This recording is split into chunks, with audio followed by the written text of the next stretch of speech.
Guys, good afternoon po pala. Ito po yung tamban. Nililinis ko po ito para mayroon po kaming pang pakain sa aming mga dogs. So, yung mga aso po namin medyo mahina na sila sa dog food. Kaya pinapalitan natin ng isda or chicken. Ito yung isda po, yung tamban.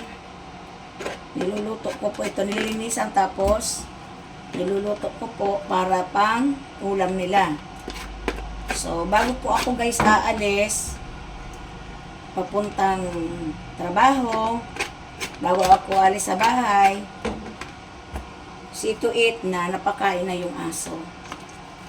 Tapos, susundan ko yan guys, pagbalik ko ulit, pag uwi ko sa hapon, pakakainin naman sila.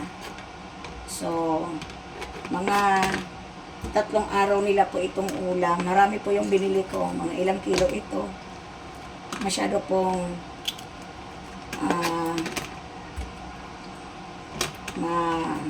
konsumo yung mga dogs ko po. Minsan po, bumibili pa rin kami ng dog food para meron po silang makain yung snacks po.